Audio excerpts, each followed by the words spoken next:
so very small. A single moment, and the consequences for the All Blacks are significant. Let the Rugby Championship in 2022 begin. Good test here for Bowden Barrett. Ball pops up for Young. Pops it away. And the Springboks are in. What about that for a pass? Kicks are continuing to be an issue. It's just a need to be more accurate on their line breaks. They need to be tougher and more disciplined when they've got the Springboks scrambling. Pollard with a drop kick. Over it goes.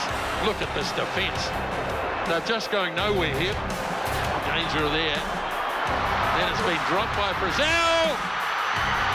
And try scored. And ultimately, it's the thing that's hurt them all day that hurt them in the finish, the aggressive line speed. And when they've needed to, they can't quite make those passes stick or work. Springboks too good on the day, and they get the victory by 26 points to 10. Tēnā koutou katoa, good evening and welcome into the breakdown. Great to have you joining us this evening, and we've got a lot to discuss over the next half an hour. A 16-point victory for South Africa in South Africa. The All Blacks just 1 from 4 tests in 2022. There's been so many words used to describe this performance. Lost, missing confidence, rhythm and mojo. Isa Nathiwa, Mills Muliaina, how did you describe that performance? What did you see out there? Well, first of all, another week of hurt for Ian Foster and his team. But definitely the better side won. You know, South Africa, the Springboks, what they went into this game and how they sort of performed. They know their game plan. They know everyone's on the same page. You know, tactically they were sound, but I just love the way they went about their business. They won every sort of moment, and it was almost like we were kind of reactive as opposed to, you know, challenging the Springboks. So yeah, look, another hard week. It was a phenomenal occasion. Like, you talk about a test match, cooker pressure environment. The scene was set. The fans turned up. They showed up in numbers for South Africa. Everything was there, and the writing was on the wall. You know, not a lot went right for the All Blacks, unfortunately, and probably highlighted a lot more deeper issues going on. But from a South Africa point of view, they came and delivered and did what they do really, really well, and created a great occasion and a great atmosphere. Yeah, when you look at South Africa, their biggest winning margin over the All Blacks in the professional era in South Africa. Are we in serious trouble? Look, the reality is we're just over a year out from the Rugby World Cup. In the last 6 months, we've lost to the top 3 nations in the world. We've lost to France, we've lost a series to Ireland, and we've now lost to South Africa with another test to come in a week's time. How concerning is this? Oh, it's huge, isn't it? I think there's no doubt. I mean, I mentioned it last week. There's no doubt in my mind we've got the players. We've got some real talent there. What I'm a little bit concerned about is how we're going to play this game. You know, what are we actually going out there, and what sort of style are we actually looking to try and implement? We looked panicked. We looked rushed. And again, for another week in a row, we don't sort of seem to understand what we're actually trying to achieve. There's so many little things that you could tweak or change, but overall, from a game plan perspective, if it's not right, then you're all trying to fix something within it, then there's a lot of hurt probably still to come before things sort of head in the right direction. So are we in a world of hurt? Yeah, we are. Absolutely, and you're seeing that. Like, the effort that's there, they're not clinical. They're not seeing. Then there's the tunnel vision's there. They go, I'm going to try even harder. And the harder you try to run things out. But no one's sort of thinking, okay, what's happening here? Let's refocus as a leadership group and say, well, for the next 5 minutes, which is a long time in Test match rugby, we need to start pinning the corners. You know, we've lost the battle in the air. Now it's our turn to be really try and win that moment back and try and pin the corners and put some pressure on South Africa. What we've got is a team that's trying even harder, and the harder they try to run themselves out of trouble and on different pages, the worse things get, and then they turn things over. Malcolm Marx is right on the block because the All Blacks are hesitant. They're almost individualistic because they're trying so hard, and then mistakes happen, the momentum's gone. Before you know it, you're under more pressure, and so it's a team that's struggling for confidence. And unfortunately, as I said, we've got X-factor players. We can turn it around, but our confidence levels are well down. It's hard to watch, isn't it? It was hard to look at the stats this morning as well because it was completely one-sided. The territory, the possession, handling errors. Yeah, look, the stats speak for themselves. You know, I saw a telling stat that Beauden Barrett was probably our highest ball carrier. That's probably not a great sign when you're thinking about tactics, you know, but defensively, from a set-piece point of view, from winning the meter and winning all those stats, you know, South Africa completely obliterated the All Blacks. And it was just so telling in the performance. Do we know our game plan? I don't think we do. I honestly don't think we do. I think that the heart and soul in that are there. Yeah. They're definitely trying. But I think there's a lot of confusion about, you know, where do we go to, you know, next, and, you know, what do we need to change up on the day? Well, we're going to talk about tactics and coaching and player personnel a little bit later on. But first, we've got a team on the ground in South Africa. Justin Marshall was there with Skalkberger. We've got the right man for the job here, because this test match has been heavily analysed already, but an area that was a speciality of yours was the breakdown. It's been a problem for the All Blacks, was in the Irish series and was again in this test match. Why are they losing that contest from your perspective of the All Blacks, and why are the Springboks so very good? They knew Malcolm Marx was going to get over the ball, but they couldn't move him. Yeah, Malcolm was outstanding. I don't think he was up for this one. It was his 50th. He's only started half the test matches he's ever played in. He adds so much value, whether he's starting or coming off the bench. I think why it's so difficult to steal the ball against the box, because there's not a lot of passes happening on, and we get gain line. So it's 3 forwards, goes to the normal man, they set it up. Whenever we do start offloading, you'll see the box also not as sharp as the breakdown. For me, the All Blacks is just a little bit too loose. And they try and play without the gain line. I think they're one of the few teams in the world that don't dominate gain line and still tries to play around you. And you know the story. As soon as you start getting a leg chop, people are running away from the support. They duck inside, they fall with the ball inside. And then Malcolm Marx was just outstanding on the breakdown.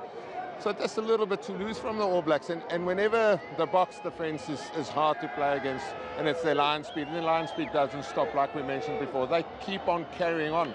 10, 15 yards deep and catch you behind the gain line. But it started with a kicking game, and the box bossed every single part of the kicking game tonight. What do you make of the makeup of this current back row that we are selecting? There was a lot of debate that maybe Scott Barrett may have played at 6.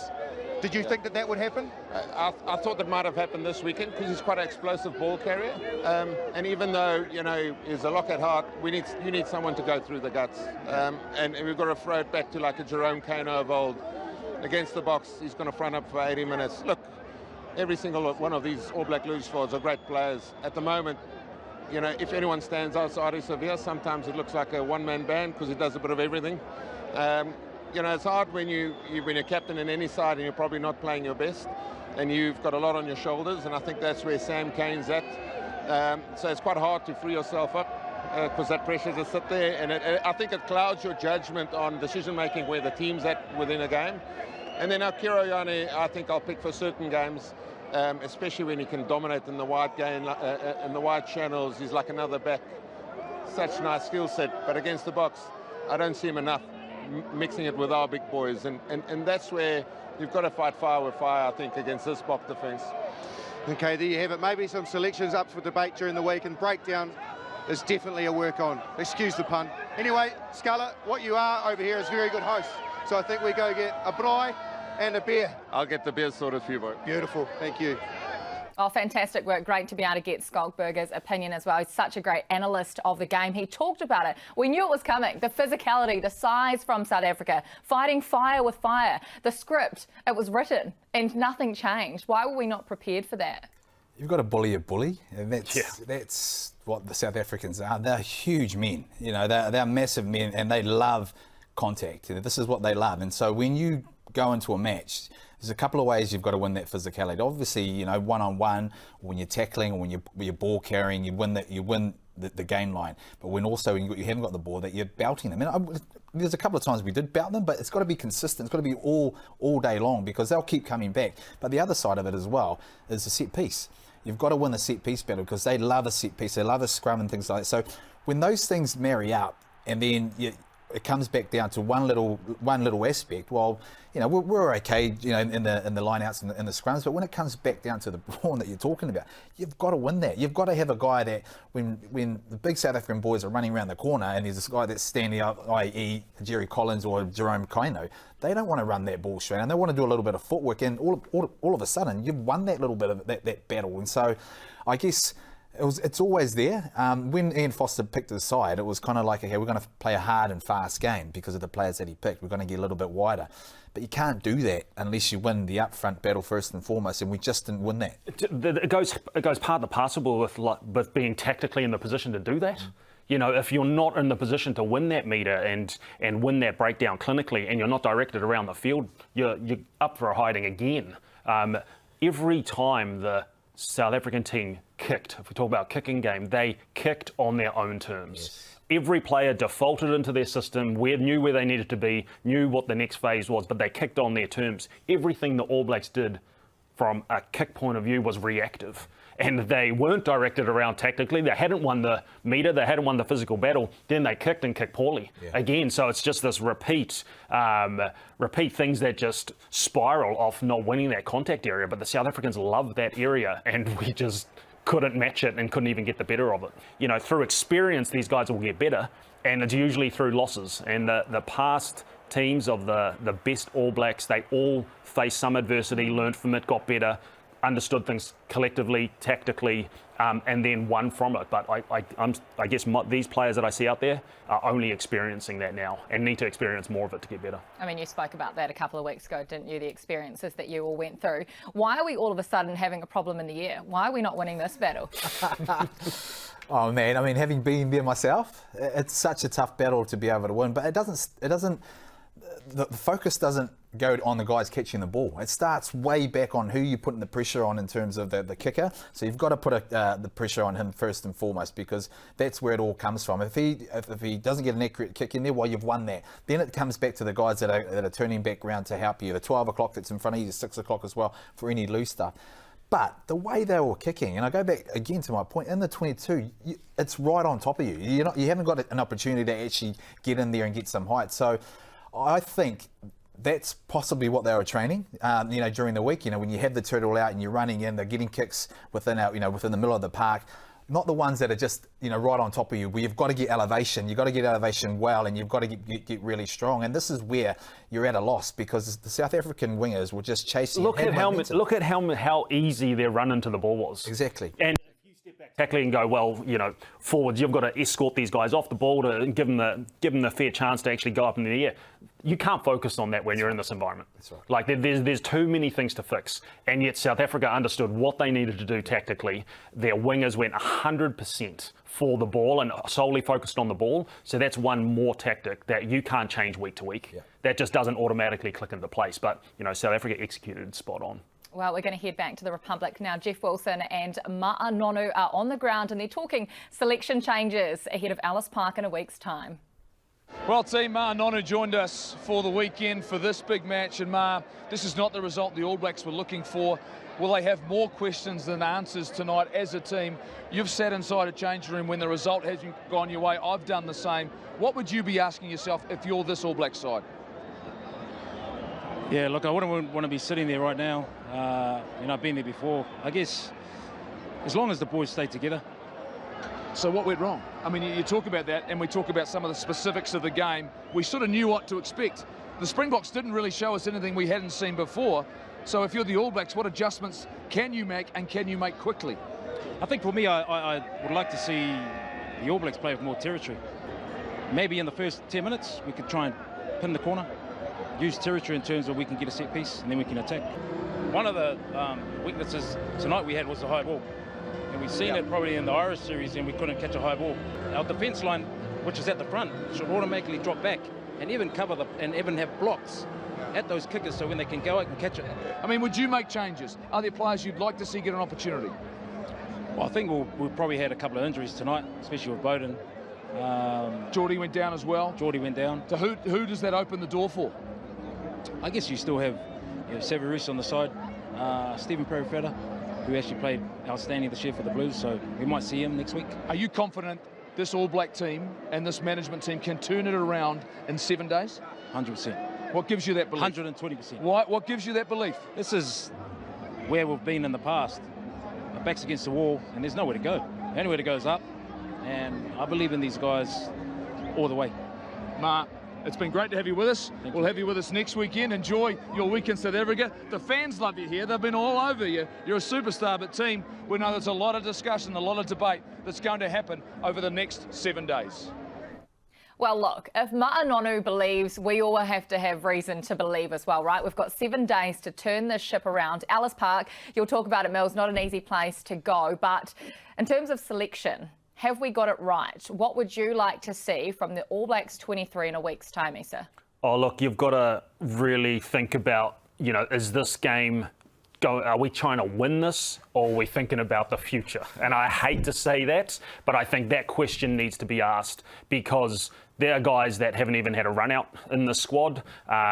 If we are thinking about this from the future point of view and breeding new guys, I think there's no better cauldron to go than go and learn what it's like to play against South Africa in Ellis Park. You will learn what Test match footy is all about. And these guys that might be debuting or could get a start, they'll learn a hell of a lot about themselves. It all depends on that conversation that Ian Foster's had with the rugby union, and I don't want to sort of dwell about it, but his mindset now has to be brave. If it is the fact this is his last game and he needs a result for this last game, he's got to be bold. He's got to make those changes, and a little bit for the future. But I think you need a couple of guys that sort of come in. I think you revert back to Bowden at the back, and Mwonga comes into the team to drive the team around a little bit. I think also, Scott Barrett, moves to 6 to really bring that hard-nosed edge and possibly bring a Tupou vibe, into the side, because he's shown that in Super Rugby, what he can do. He's got a little bit of edge about him as well, but he needs growth in that. If I was there, sitting there as Ian Foster, and I don't want to be that at the moment, but if I was there and I knew this is, having the conversation that I've had with the New Zealand Rugby, and they said this, you don't win this and you're gone. I've got to be bold. I've got to be bold and say, well, here's the guys I'm putting out there now, and those are the guys for me that I would put out there. He's doomed if he does, doomed if he doesn't in this area. So it'll show what the conversations had this week around bang on selection.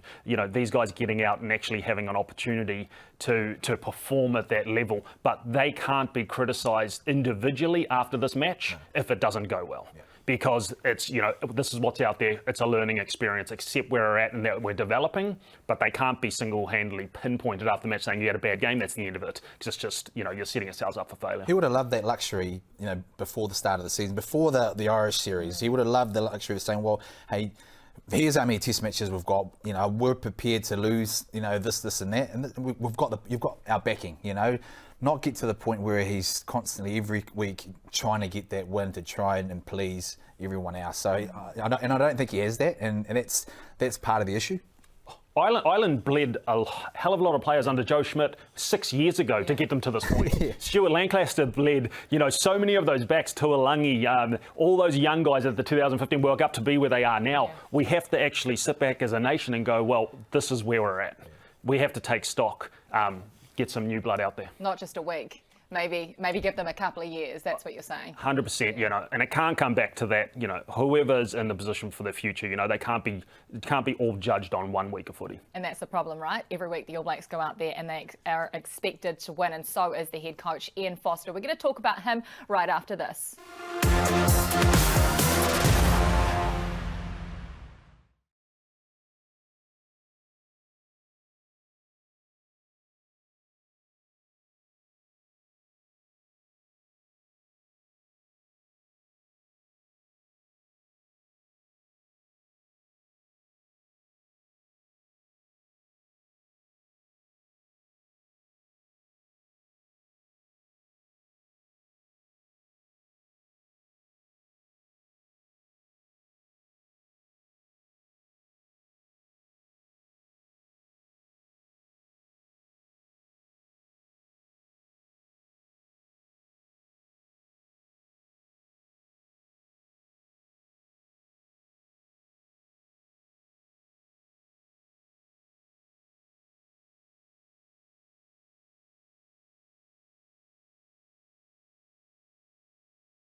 I actually felt for us it was probably a step up from our last series, you know. Well, I think in many ways we probably is probably our best performance of the year.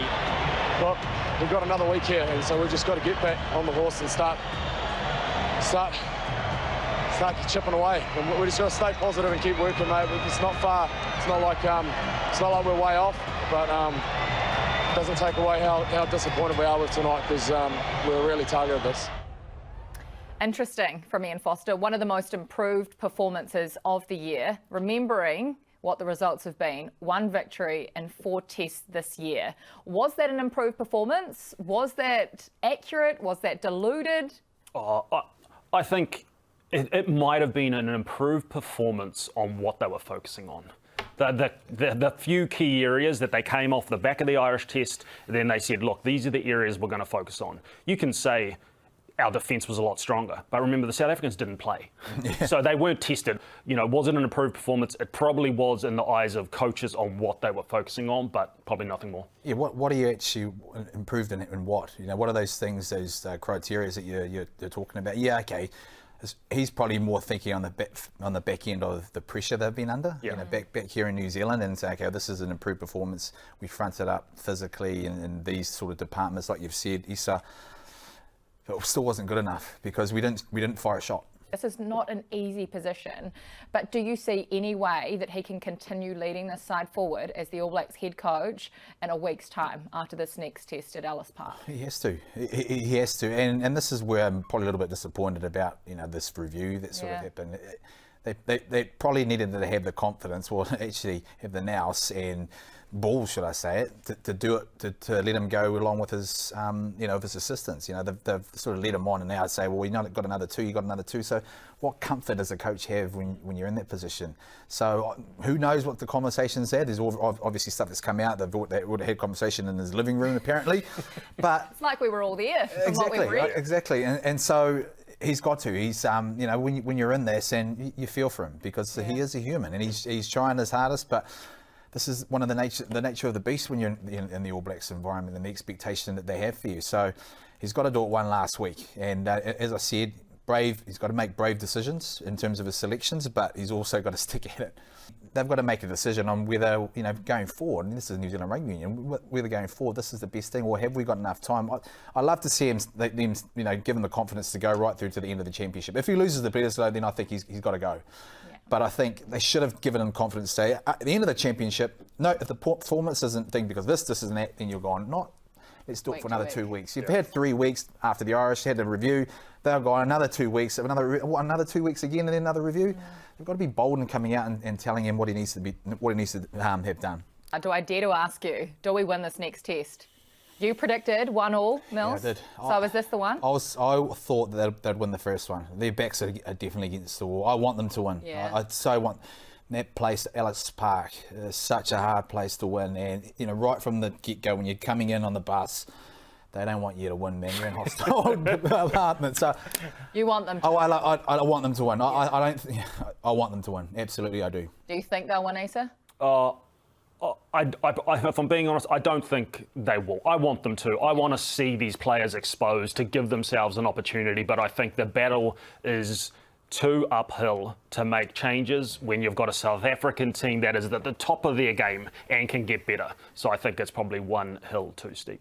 Well, it is tough. It has been tough going for the All Blacks, the coaches, the players as well. We feel for all of them. Fantastic job from you two today. And thank you for joining us on The Breakdown this week. We'll be back to do it all again after Test 2 in Ellis Park.